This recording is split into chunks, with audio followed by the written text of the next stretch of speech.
누가복음 6장 39절부터 우리가 함께 한 목소리로 39절까지 함께 합독하겠습니다. 또 비유로 말씀하시되 맹인이 맹인을 인도할 수 있느냐? 둘이 다 구덩이에 빠지지 아니하겠느냐? 제자가 그 성생보다 높지 못하나 무릇 온전하게 된 자는 그 성생과 같으리라. 어찌하여 형제의 눈 속에 있는 티는 보고 네 눈 속에 있는 덜보는 깨닫지 못하느냐? 너는 네 눈 속에 있는 덜보를 보지 못하면서 어찌하여 형제에게 말하기를 형제여 나로 네 눈 속에 있는 티를 빼게 하라 할 수 있느냐? 외식하는 자여 먼저 네 눈 속에서 덜보를 빼라. 그 후에야 네가 밝히 보고 형제의 눈 속에 있는 티를 빼리라. 못된 열매 맺는 좋은 나무가 없고 또 좋은 열매 맺는 못된 나무가 없느니라. 나무는 각각 그 열매로 하나니 가시나무에서 무화과를 또는 진레에서 포도를 따지 못하느니라. 선한 사람은 마음에 쌓은 선에서 선을 내고 악한 자는 그 쌓은 악에서 악을 내나니 이는 마음에 가득한 것을 입으로 말함이니라. 너희는 나를 불러 주여 주여 하면서도 어찌하여 내가 말하는 것을 행하지 아니하느냐? 내가 나와 내 말을 듣고 행하는 자마다 누구와 같은 것을 너희에게 보이리라. 집을 짓되 깊이 파고 주추를 반석 위에 놓은 사람과 같으니 큰 물이 나서 탕류가 그 집에 부딪히되 잘 지었기 때문에 능히 요동하지 못하게 하였거니와 듣고 행하지 아니하는 자는 주추 없이 흙 위에 집 지은 사람과 같으니 탕류가 부딪힘에 집이 곧 무너져 파괴됨이 심하니라 하시니라. 아멘. 말세에 살아가는 그리스도인들이 예수 그리스도 안에서 어떤 믿음으로 살아가야 할 것인가 하는 이런 말씀들을 누가복음 6장에서 계속 말씀이 이어지고 있습니다. 이 말씀을 하실 때에 예수님께 나왔던 많은 무리들이 예수님의 어떤 만지심을 통해서 모든 사람이 고침을 받았다, 이렇게 성경이 기록을 하고 있습니다. 그래서 예수님으로부터 말미암아 이제 온 세상에 복음이 이제 확산되어질 것을, 예수 그리스도 안에 들어온 모든 사람들이 고침을 받는 그런 세상이 열려질 것을 병자를 고치는 사건 속에서 이렇게 암시적으로 말씀이 숨어 있다, 이렇게 이해를 할 수 있겠습니다.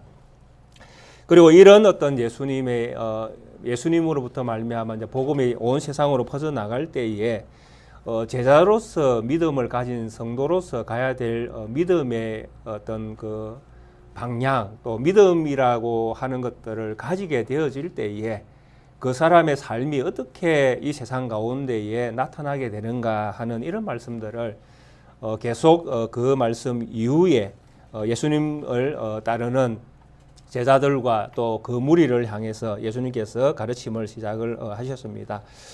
그래서 이런 모든 가르침들은 한결같이 하나님이 어떤 분이신가를 먼저 말씀하고, 이 하나님이 베풀어 주신 은혜와 사랑이 얼마나 크고 놀라운가를 알게 된 자가 그 사랑 안에서 어떻게 살게 되는가 하는 이런 어떤 방향으로 말씀은 전개가 되어집니다.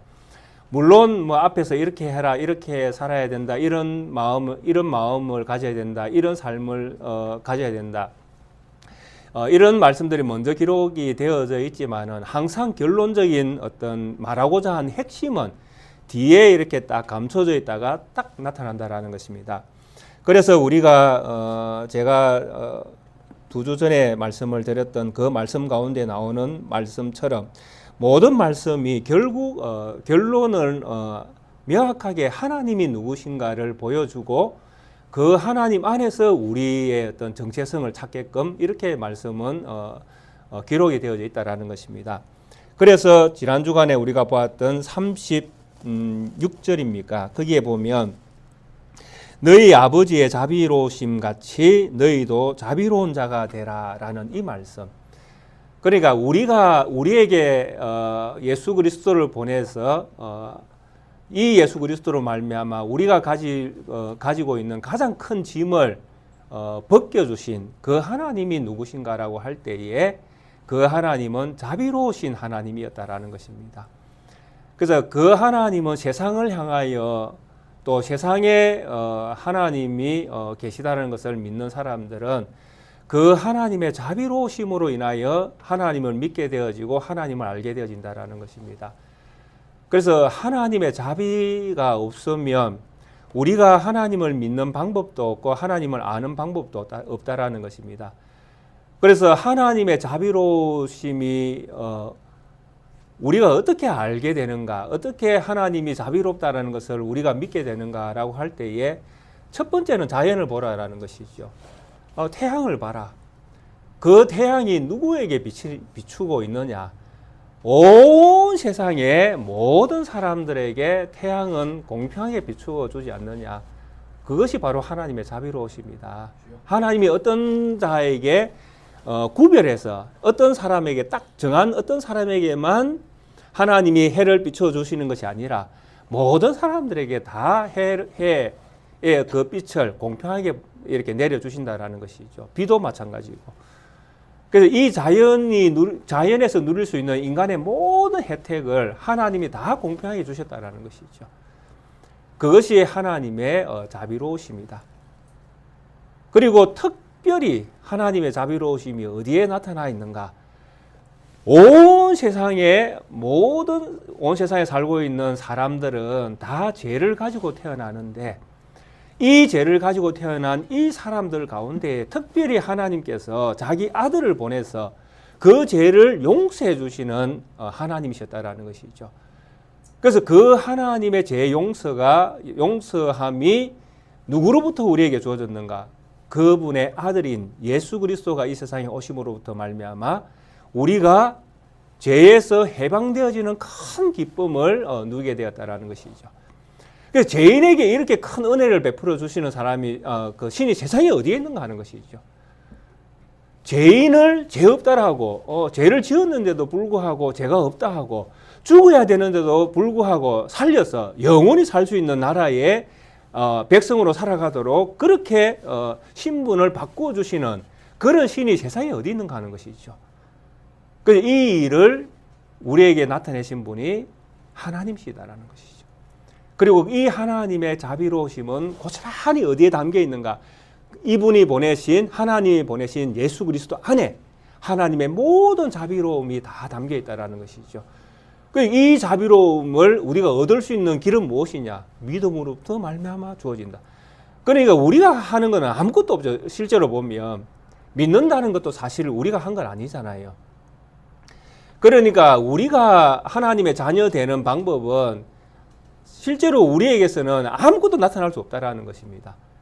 전적으로 하나님이 그 아들을 보내주셨고 전적으로 그 아들로 말미암아 우리가 그 아들을 믿는 믿음을 가지게 되어지는 이런 어떤 은혜를 하나님께서 우리에게 주셨다라는 것입니다. 모든 것들이 그래서 무엇이다? 은혜다라는 것입니다. 이것이 바로 하나님의 자비로우심이다. 이런 하나님의 자비로우심을 우리가 믿는다면 하나님을 믿도록 하나님께서 어떤 사람을 하나님의 자녀로 불러주셨다면 그래서 하나님이 얼마나 크고 놀랍고 자비로우신 하나님인가를 내가 깨닫게 되었다면 어떻게 살아야 된다? 하나님의 자비로우심과 같이 너희도 자비로워라 이렇게 말씀한다라는 것입니다. 참으로 놀라운 이야기입니다. 왜냐하면 하나님의 이 자비로우심은 우리가 따라갈 수 없는 자비로우심이거든요. 하나님이 우리에게 보여주신 이 자비로우심은 우리가 따라갈 수 없는 자비로우심이다라는 것입니다. 왜? 죄인을 구원하기 위해서 아들을 십자가에 못 박도록 내어주신 분이 하나님이시고 그것이 하나님의 자비로우심입니다.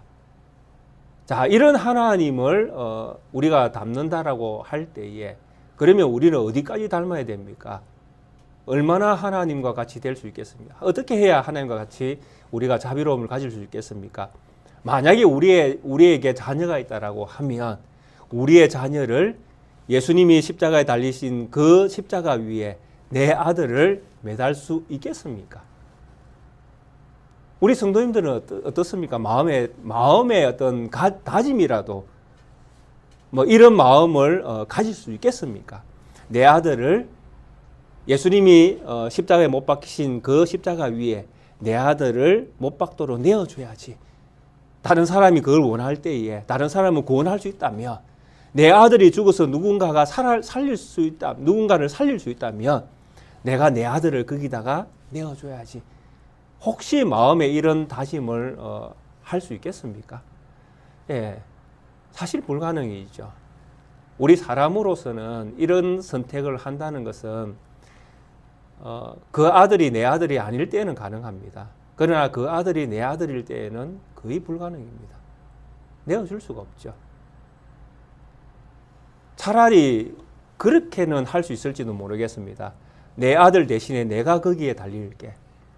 뭐 이 정도는 어쩌면 하실 수 있을지 모르겠습니다. 그러나 아들이 달리는 것, 자녀가 달리는 것은 차마 부모의 어떤 입장에서는 할 수 없는, 선택할 수 없는 일이 되어질 것입니다. 그런데 성경은 우리에게 지금 뭐라고 이야기했습니까? 너희 아버지의 자비로우심 같이 너희도 자비로운 자가 되라. 성경은 우리에게 뭐라고 말씀하셨습니까? 자비로운 자가 되라. 누구처럼? 너희 아버지처럼, 하나님처럼 그렇게 자비로운 자가 되라라고 명령을 한다라는 것입니다. 이런 자비로우심을 가져야 우리가 어떤 사람이 되는지 아십니까? 그 위에 보시면 35절입니다. 오직 너희는 원수를 사랑하고 선대하며 아무것도 바라지 말고 꾸어주라. 그리하면 너희 상이 클 것이요 또 지극히 높으신 이의 아들이 되리니 그는 은혜를 모르는 자와 악한 자에게도 인자하시니라.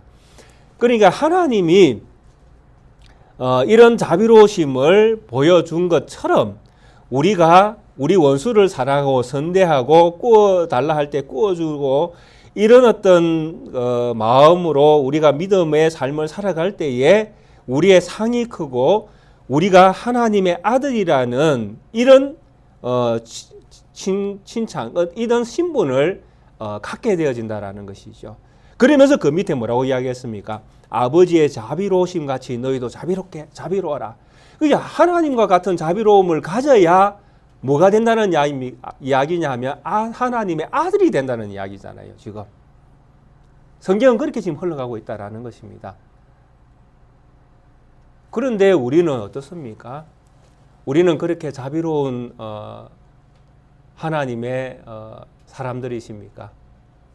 어떻습니까? 우리 성도님들은 내가 이런 자비로움을 가진 사람이다 이렇게 스스로 대견하게 생각할 정도로 자기 자신이 참 믿음 있다 이렇게 생각이 되어지십니까? 참 어렵죠. 예.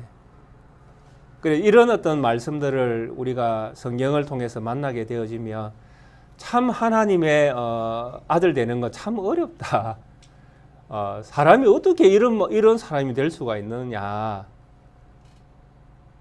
그러면 반대로 내가 이런 사람이 되어져 있지 못하면 그러면 나는 하나님의 아들이 아니냐, 하나님의 자녀가 아니냐, 또 이렇게 또 생각이 되어질 수도 있지 않습니까? 너무나 명확하게 성경은 우리에게 하나님의 자비로우심 같이 우리 아버지의 자비로우심 같이 너희도 자비로운 자가 되라. 그렇게 하면 너희가 하나님의 아들이라 칭함을 받을 것이다. 그리고 너희의 상이 클 것이다. 이렇게 성경은 우리에게 말씀을 하고 있다는 것입니다. 참으로 하나님을 믿고 살아가는 것이 보통 문제가 아닙니다. 그 다음에는 우리가 읽지 않았지만 그 다음에는 비판하지 말라라고 말씀하죠. 비판하지 말라, 정죄하지 말라, 또 용서를 받고 싶으면 너희가 용서를 해라. 그러면서 주라. 그러면 너희에게 줄 것이고 후이되어 흔들어 넘치도록 너희에게 안겨주리라. 너희가 헤아리는 그 헤아림으로 너희가 또 헤아림을 도로 받을 것이다. 그러니까 어떤 비판도 하지 말고 판단도 하지 말고 그냥 용서하고 그리고 형제의 허물을 없는 것처럼 여겨주는 이런 사람을 살아라. 그러니까 내 생각은 아예 하지 말고 너는 생각 없이 살아라. 이런 어떤 말씀입니다. 이 하나님 안에 있는 사람은 잘못에 대해서 뭐 크게 판단하지 말고 형제가 조금 잘못하는 것이도 용서하고 이해하고 그러려니 생각하고 그렇게 넘어가고 뭐 형제가 너무 힘들어서 뭐 좀 이렇게 꾸어 달라 하면 또 꾸어 주기도 하고 꾸어 주면 또 뭐 줄 때 주겠지 하고 그냥 막 잊어버리고 뭐 그냥 뭐 이렇게 있는 둥 없는 둥 살고 뭐 이런 식입니다. 우리의 일상을 이야기하며 이렇게 살아가는 것이 너희가 하나님의 아들이라 하나님의 아들이 되는 것이고 그렇게 사는 것이 하나님의 자비로움을 가지는 것이다. 이렇게 이야기를 합니다. 그러면서 그 다음에 오늘 우리가 읽었던 말씀이 이제 이어집니다. 또 비유로 말씀하시되 계속 이어지는 말씀입니다. 또 비유로 말씀하시되 맹인이 맹인을 인도할 수 있느냐? 둘이 다 구덩이에 빠지지 아니하겠느냐? 이 말씀 제가 지금 위에서부터 쭉 이어오던 이 말씀을 이어서 생각을 하셔야 됩니다. 맹인이라는 여기서 맹인이라는 것은 누구를 이야기하겠습니까? 바로 자비로움을 가지지 못한 사람을 이야기하는 것입니다. 자비로운 하나님의 자비로움을 가지지 못한 그 사람이 어떻게 자비로운 사람을 인도할 수 있겠는가 하는 것이죠. 그러니까 내가 자비롭지 못한데 어떻게 다른 사람에게 네가 자비로워야 된다라고 이야기할 수 있겠는가 하는 것이죠. 나에게 자비가 없는데 내가 맹인인데 나에게 하나님이 어떤 분이신지 하는 거기에 대한 온전한 믿음이 없는데 내가 어떻게 감히 다른 사람을 자비로운 길로 인도할 수 있겠는가 하는 것이죠. 그래서 맹인이 맹인을 인도하면 어떻게 되어집니까? 그게 자비롭지 못한 사람이 자비롭지 못한 사람을 인도하면 둘 다 어디에 빠진다는 이야기입니까? 지옥에 간다라는 이야기죠. 웅덩이를 그냥 웅덩이로 보시면 안 됩니다. 구덩이를 그냥 구덩이로 보시면 안 된다라는 것입니다. 구덩이는 소울이고 지옥이고 올무고 함정입니다. 여기는 빠지면 못 나옵니다. 그냥. 그러니까 자비롭지 못하면 내가 자비로운 어떤 삶을 살 수가 없다라는 것이죠.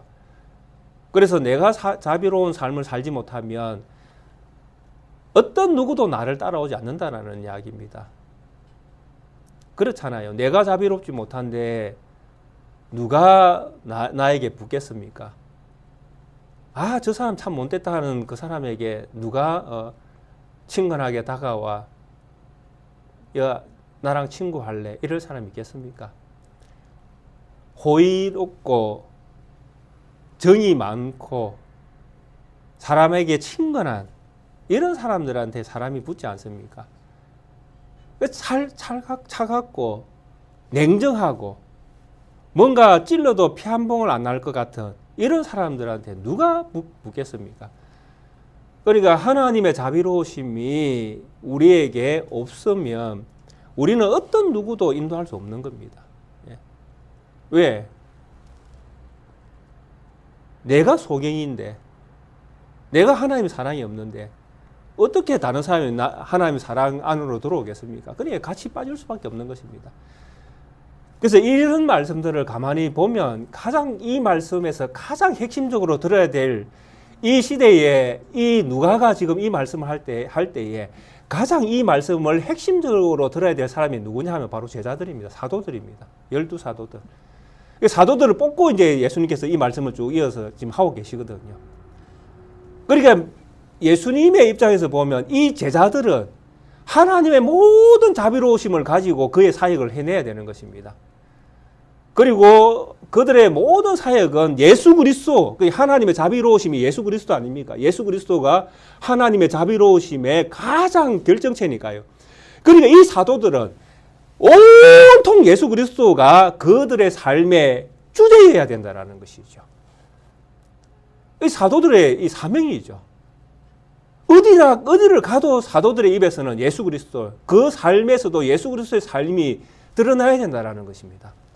그래야 이들의 사역을 통해서 교회가 생겨날 수 있거든요. 이들을 따르는 무리들이 생겨난다는 것이죠.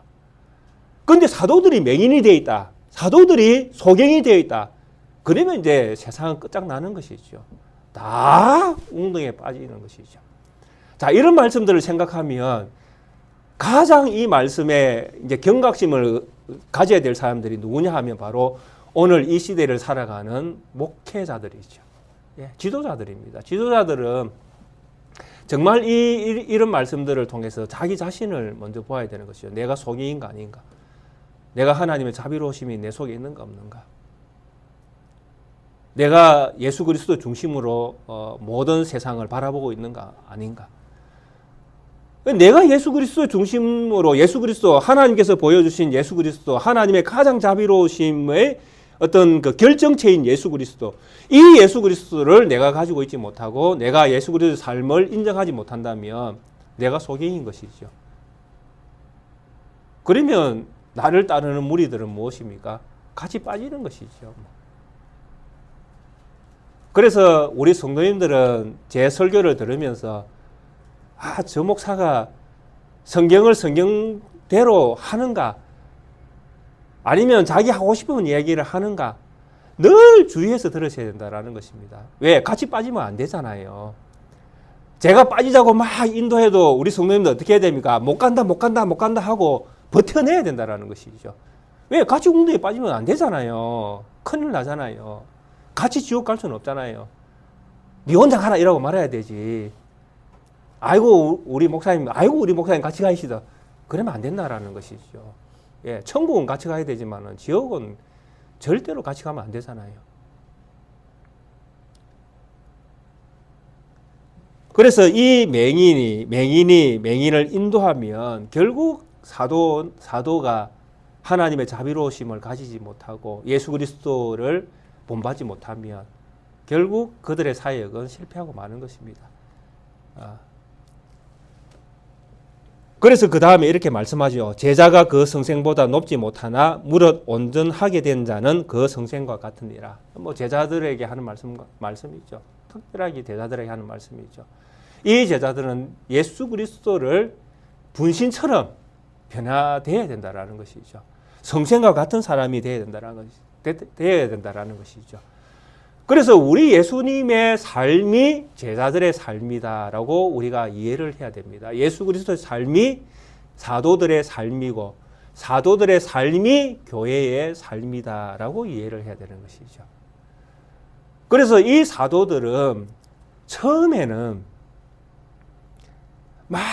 서로 높은 자리에 하나님의 나라가 임할 때에 예수님 오른쪽에는 누가 앉고 예수님의 왼쪽에는 누가 앉고 서로 경쟁을 했지 않습니까? 그러나 정말 이들이 믿음의 눈이 떠여지고 예수 그리스도의 자비로우심을 예수 그리스도가 사셨던 그 삶이 그들의 삶이 되어질 때에 사도들의 입에서 예수 그리스도 외에는 증거된 게 없습니다. 그러면서 서로 어릴 때에는 서로 높은 자리에 예수님의 오른편에 예수님의 왼편에 이러면서 자리 싸움하던 사람들이 예수님의 어떤 그 부활과 또 성천하심을 보고 그들이 교회를 세워 나갈 때 어떻게 했습니까? 철저하게 협력입니다.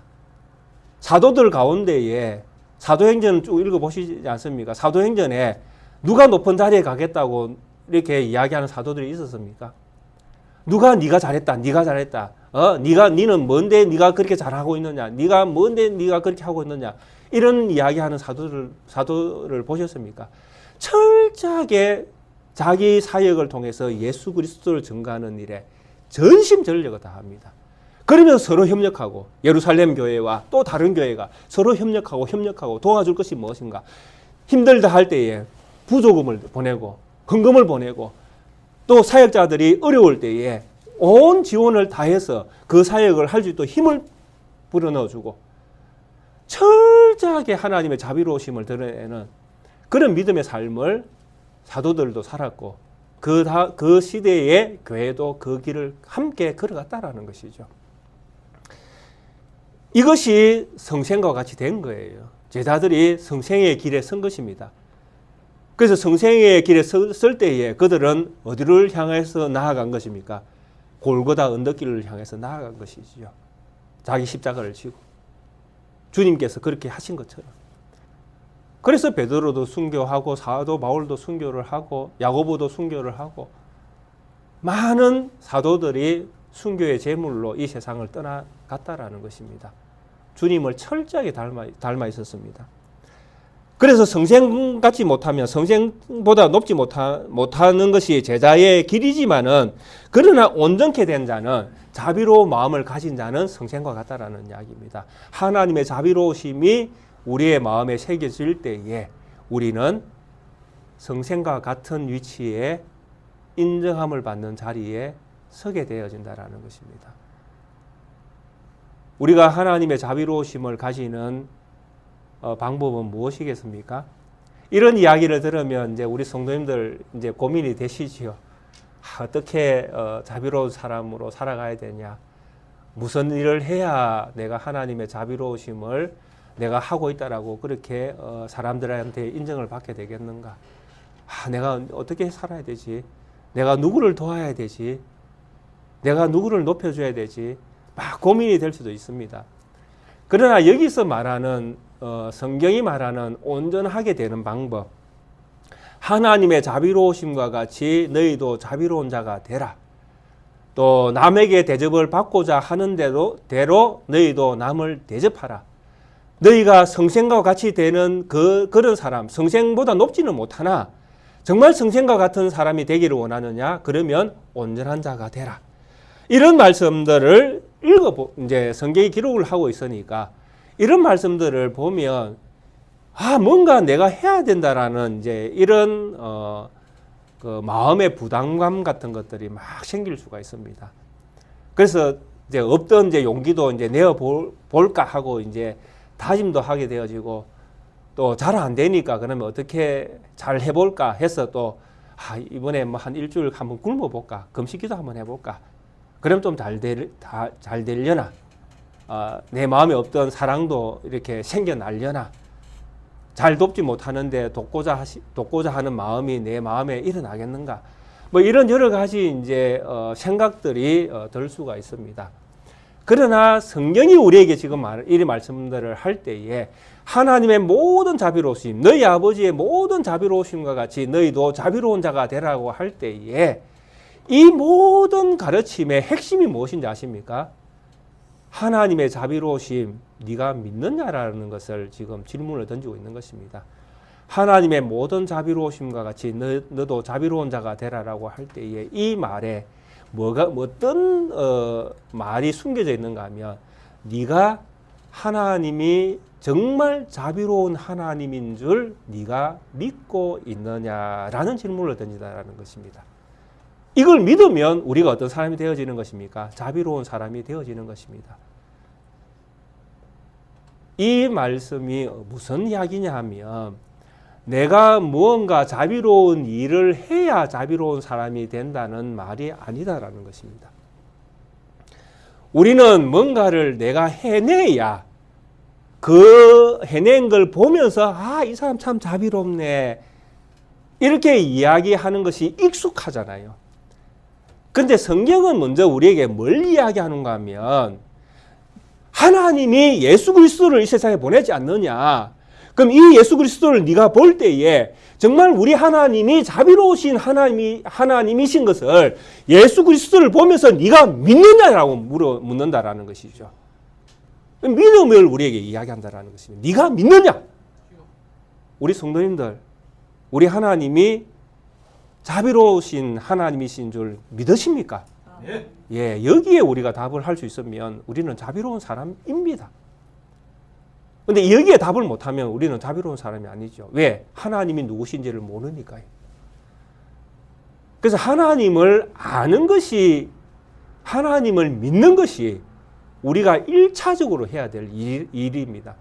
이것이 되어질 때에 그 다음에 이제 삶이라는 것은 이것이 되니까 자연적으로 이제 규모가 이제 생기는 것입니다. 많이 할 수도 있고 적게 할 수도 있고 할 수도 있고 못 할 수도 있고. 왜?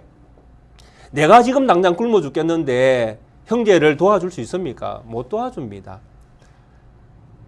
그럴 때에 왜 니 안 도와줬나라고 성경이 우리에게 질타하지 않는다라는 것입니다. 이해가 되십니까? 예. 뭔가를 해야 뭔가 결과가 우리에게 오는 것이 아니다라는 것입니다. 1차적으로는 믿음입니다. 믿는 사람은 믿음에 따라서 그 규모가 정해지는 것입니다. 삶의 규모가 있듯이. 그래서 내가 100억이 있으면 내가 한 10억 정도 돕는 것은 충분히 도울 수 있습니다.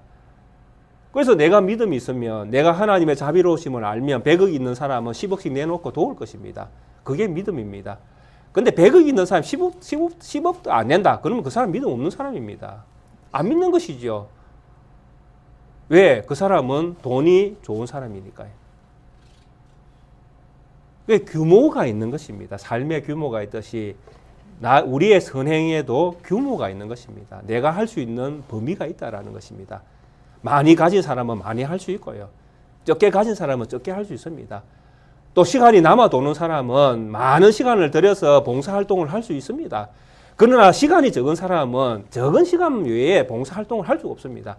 그러니까 봉사활동 많이 하는 사람하고 봉사활동 조금 하는 사람하고 많이 하는 사람 믿음이 좋네, 적게 하는 사람 믿음이 없네, 이렇게 우리가 구분해서는 안 된다라는 이야기입니다. 하는 양을 가지고. 믿음은 언제나 하나님이 동일하게 우리에게 주십니다. 그러나 그 믿음 안에서 우리가 행하는 것은 우리의 형편과 상황에 맞춰서 해야 되는 것이죠. 그래서 하나님의 이런 어떤 하나님의 자비로우심을 우리가 믿을 때에 우리는 하나님의 자비로우심을 가진 하나님의 자비로우심과 동등한 자로서의 위치에 서게 되어지고, 이런 사람이 하나님의 아들로 인정함을 받게 되어지는 것입니다. 그래서 이런 사람들의 삶은 철저하게 하나님 중심입니다. 그래서 하나님이 얼마나 큰 자비로우심을 우리에게 나타내 주셨는가라고 우리가 그 믿음을 가지게 되어질 때에 그 믿음으로 형제를 바라보면 형제의 허물은 허물도 아닙니다. 왜? 나는 이 형제의 허물보다 더 큰 허물을 가지고 있었던 자거든요.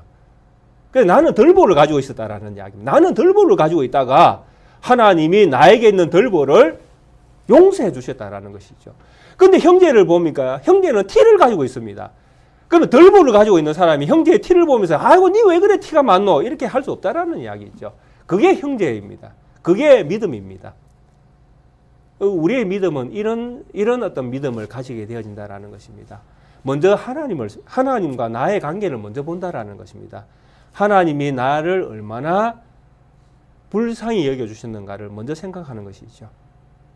내가 덜보를 있는데도 불구하고, 내 안에 덜보가 있는데도 불구하고 하나님이 나를 용서해 주셨다라는 것이죠. 근데 형제를 보니까 티가 있더라. 아이고 나는 덜보가 있었는데 뭐, 이렇게 형제를 바라보게 되어진다는 것입니다. 그게 형제의 티는 티도 아닌 거예요. 왜? 나는 덜보를 가지고 있었으니까요. 이런 믿음이 믿는 자에게 생겨난다라는 것이죠. 그 믿음의 눈으로 이제 세상을 보는 것입니다.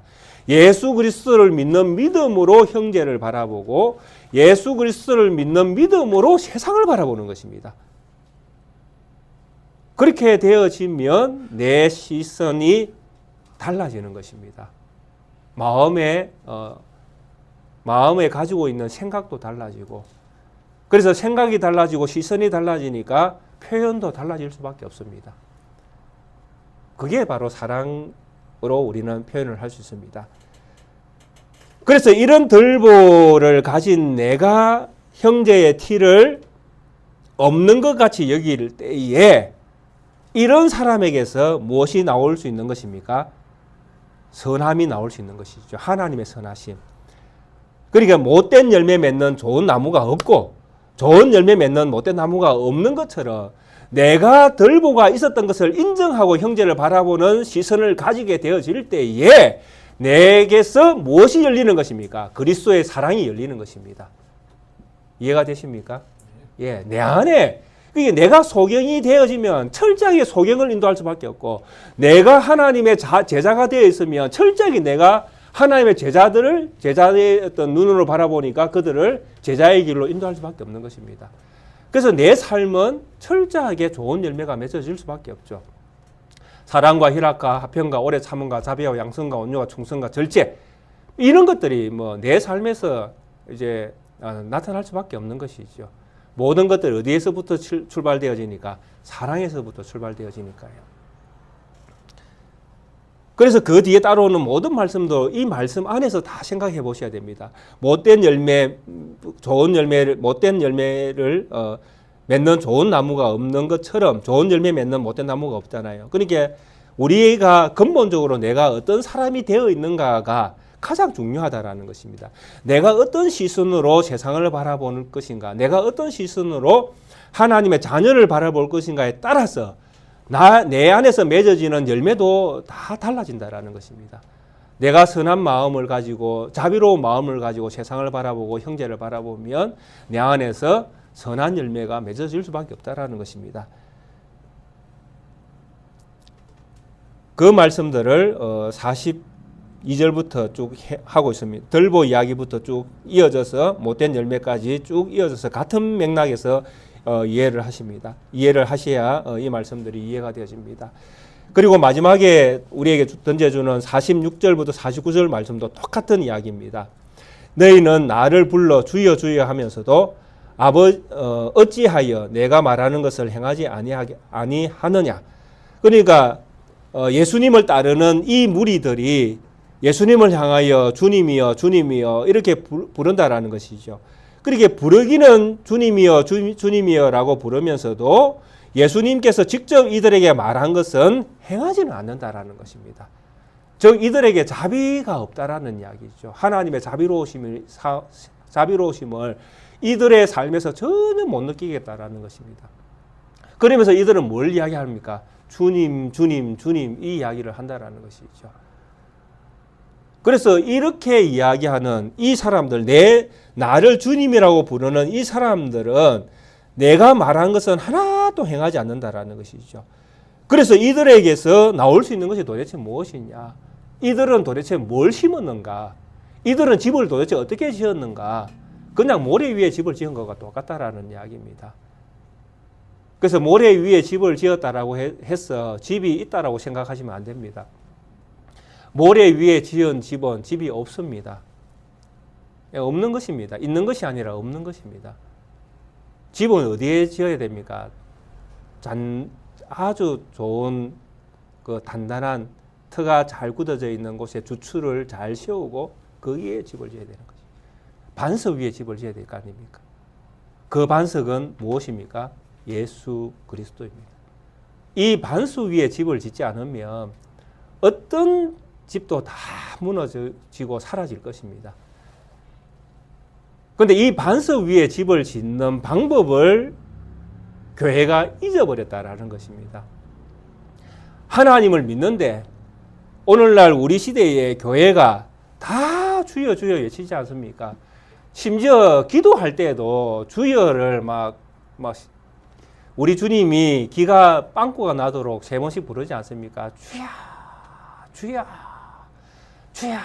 우리 예수님은 기머거리입니까? 온갖 인간이 할 수 있는, 그게 자기가 얼마나 하나님 앞에 거룩한가를 주여라고 저는 외친다고 보여지거든요. 우리 성도들이. 주여 주여 주여 외치면서 내가 얼마나 신앙이 좋은가를 이 주여에 내가 다 담아낸다라는 이런 어떤 심정으로 우리 성도님들이 주님을 부르는 것 같습니다. 근데 지금 뭐라고 이야기합니까? 주님이. 그래, 이 사람들은 목이 터져라고 주여 주여 주여 나를 부른다라는 것이죠. 그런데 그렇게 부르면서도 어찌 내가 말한 것을 행하지 아니하느냐는 것이죠. 교회가. 교회에 어떻게 주님을 부르는데 교회에 어떻게 주님이 없느냐 하는 것입니다. 이게 교회의 아이러니 아닙니까? 교회는 주님의 공동체다라고 이야기하는데 교회에 오면 주님이 없습니다. 도대체 주님이 어디에 계십니까? 우리 주님이. 어떤 큰 교회에 장로님이 말씀하셨습니까? 새신자가 있는데 좀 데려가라. 시간이 없다. 그게 무슨 교회입니까? 그게. 이해가 안 됩니다. 저는요.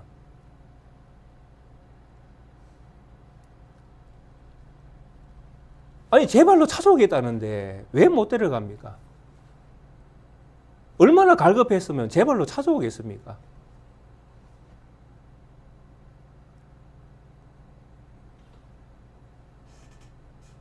그러니까 형식은 모양은 교회인데 교회가 없습니다. 실제로요. 주님이 없는 거죠. 어떻게 보면.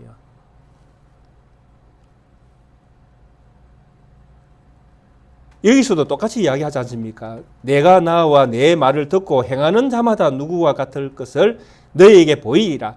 그러니까 주님은 철저히 뭔가 행할 것을, 성경은 언제나 우리에게 뭔가 행해야 되는 것처럼 그렇게 계속적으로 우리에게 주문을 내리고 있습니다.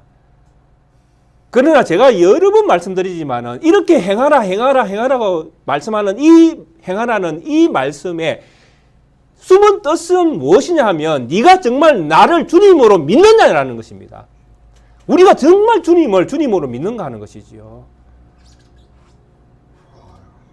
그러면 우리가 정말 예수 그리스도를 나의 주님을 믿는다면 우리는 어떻게 해야 됩니까? 네 십자가를 지라를 이야기하시잖아요. 네 십자가를 지라. 그리고 네 자신을 부인해라고 이야기하잖아요. 네 자신을 부인해라. 오늘 6장에서 이야기하는 이 모든 말씀은 이 말씀입니다. 네 자신을 부인하라라는 것이죠. 네 자신을 부인하라. 네가 도대체 어디 있느냐? 네가 없다.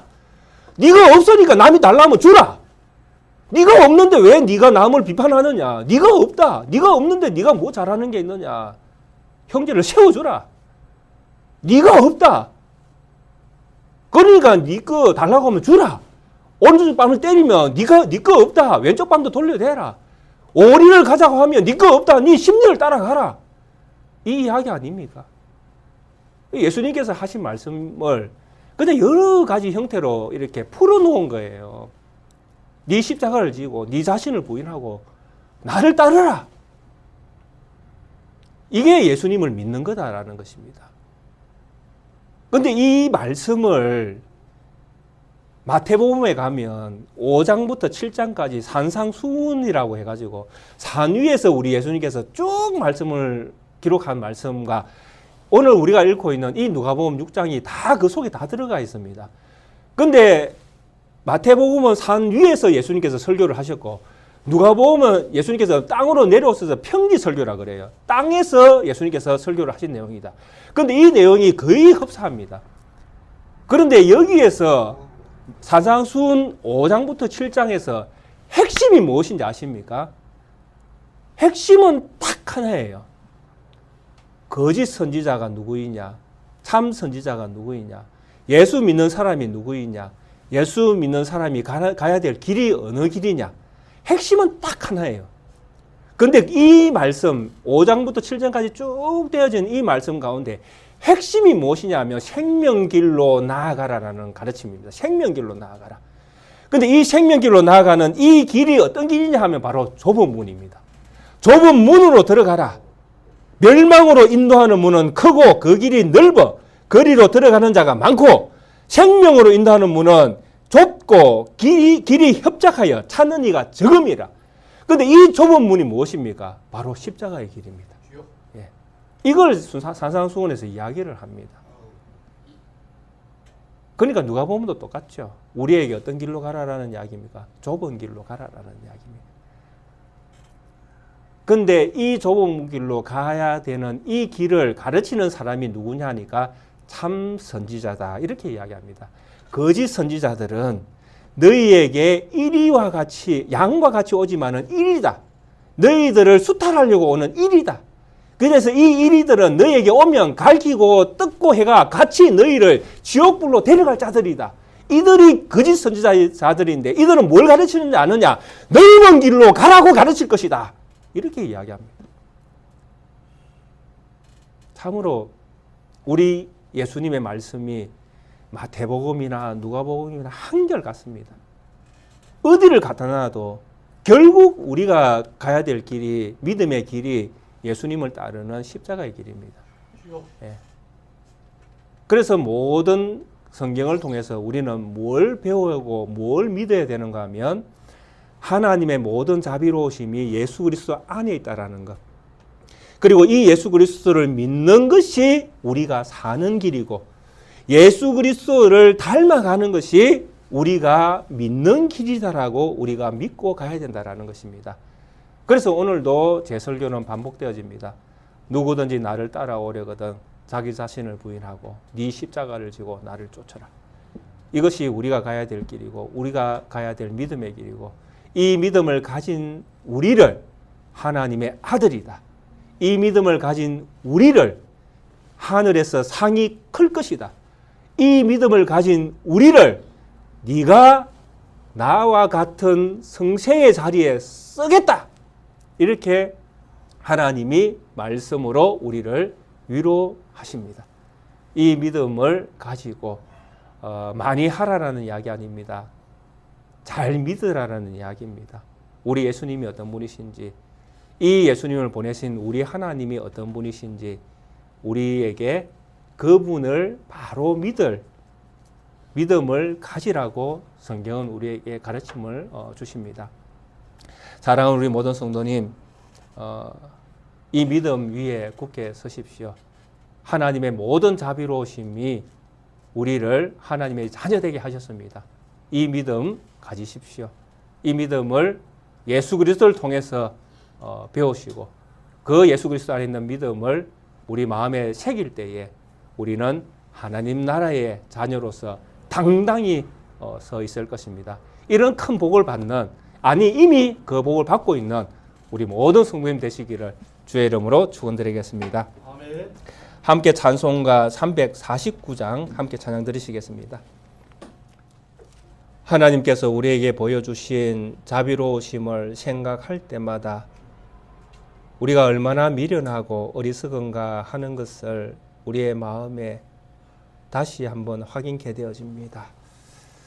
지금까지 주님의 은혜 가운데에 믿음을 지켜 살아올 수 있었음에도 불구하고 그것이 나의 잘됨인 줄, 또 나의 나됨인 줄 그렇게 설치며 살아왔던 우리의 연약함이 있었음을 고백합니다.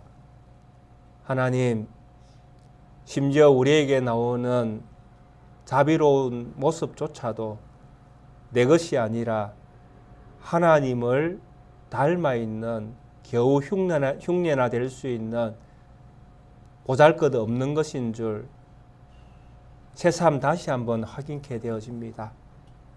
하나님 아버지, 그래서 우리는 이런 우리 자신을 발견케 되어질 때에 다시 한번 우리의 입으로 고백해 하여 주시기를 원하는 것은 나의 나됨은 하나님의 은혜라. 하나님의 모든 자비로우심으로 하나님이 나를 이렇게 빚어내셨구나. 다시 한번 이 고백 위에 우리가 설 수 있도록 하나님 은혜 베풀어 주시기를 간절히 소원합니다. 이곳에 함께 믿음의 틀을 쌓아가는 우리 모든 성도님들에게 저보다 더 나은 믿음들을 허락하여 주시고 하나님의 모든 자비로우심을 믿음으로 잘 마음에 새기고 그 하나님만을 생명으로 여기며 닮아가는 하나님의 성품을 가진 성도로 세워져 가는 아름다운 믿음의 사람들이 다 되어줄 수 있도록 우리 하나님이 두 손 들어 축복해 주시기를 간절히 소원합니다. 그래서 이 땅 가운데 살아갈 때에 하나님으로부터 말미암아 날마다 새 힘을 얻게 하여 주시고 걷는 걸음 속에서 하나님의 영광을 드러내며 살아가는 그런 귀한 발걸음만 되게 해주시고 마침내 그들이 주님 앞에 설 때에 잘했다 칭찬받으며 하나님 나라에 당당히 입성해 하나님께서 주시는 모든 영광을 누리는 그런 아름다운 보화와 같은 하나님의 백성의 자리에 서 있는 영광을 얻을 수 있도록 우리 하나님께서 은혜를 더하여 주옵소서. 이 모양 저 모양으로 여기에 참여하지 못한 우리 성도님들 계십니다. 위로하여 주시고 그 형편과 처지와 상황을 우리 하나님께서 아시오니 위로하여 주시고 사람이 할 수 없는 위로를 우리 하나님께서 친히 해 주셔서 그 마음의 평안을 얻으며 육신의 회복이 일어나며 하나님을 찬미하며 뛰어놀 수 있는 함께 하나님을 높여드릴 수 있는 그런 자리에서 함께 하나님의 자녀로 세워져 가는 그런 귀한 성도로서의 회복이 일어날 수 있도록 우리 하나님 은혜를 베풀어 주옵소서. 또한 그 자리에서도 잊지 않고 하나님을 찬양케 하여 주시고 하나님만이 나의 힘이요 나의 피난처시요 나의 생명입니다 라고 고백하며 그렇게 믿음을 지켜가는 우리 모든 성도님들 될 수 있도록 은혜를 베풀어 주옵소서. 이곳 이 지역에 낱개 교회를 세워주셨습니다. 사람이 인정하지 않는 모습으로 세워져 있습니다. 사람이 알아주지 않는 모습으로 이곳에 세워져 있습니다. 하나님 은혜를 베풀어 주시고 주님께서 인정하시는 교회로 이 낱개 교회가 세워져 갈 수 있도록 은혜를 베풀어 주시되 모든 일들을 행함에 있어서 협력하여 하나님의 뜻을 이루어드리는 교회로 세워져 갈 수만 있도록 하나님께서 은혜를 베풀어 주시되 특별히 이 지역에 복음을 전하는 교회, 하나님이 사랑이심을 전하는 교회로 조금 우리는 부족할지라도 하나님의 이름이 높여지는 그런 교회로서의 쓰임이 있을 수 있도록 하나님이 은혜를 베풀어 주시기를 또한 간절히 소원합니다. 그래서 이 교회가 이 지역을 복음의 어떤 터전으로 삼으며 하나님의 영광됨을 드러내며 그렇게 이 지역을 사랑하는 그런 교회로 세워져 갈 수 있도록 우리 하나님이 은혜를 베풀어 주옵소서. 사랑하는 성도님들이 모여 함께 한 마음으로 교회의 크고 작은 일들을 함께 섬겨가고 있습니다. 그 섬김에 위로하여 주시고 그 섬김에 은혜를 베풀어 주시고 그 섬김에 하늘에 신령한 것들로 주님께서 채워주시기를 간절히 소원합니다. 또 한 주간 세상으로 나가 또 세상에서 우리가 또 해야 할 일들을 하며 주님의 이름 앞에 당당히 살아가기를 원합니다. 하나님 성도님들의 모든 걸음 인도하여 주시고 닿는 곳, 만나는 사람, 행하는 일, 이 모든 것들을 통하여 하나님의 이름이 높여지는 일에 우리 성도님들의 삶이 드려지는 그런 한 주간이 되어줄 수 있도록 그런 걸음마다 은혜를 더하여 주옵소서. 우리 모든 성도님들에게 하늘의 신령한 것과 땅에 기름진 것들로 하나님께서 날마다 채워주시기를 간절히 소원하오며 살아계시는 우리 구주 예수 그리스도 이름으로 기도드리옵나이다. 아멘.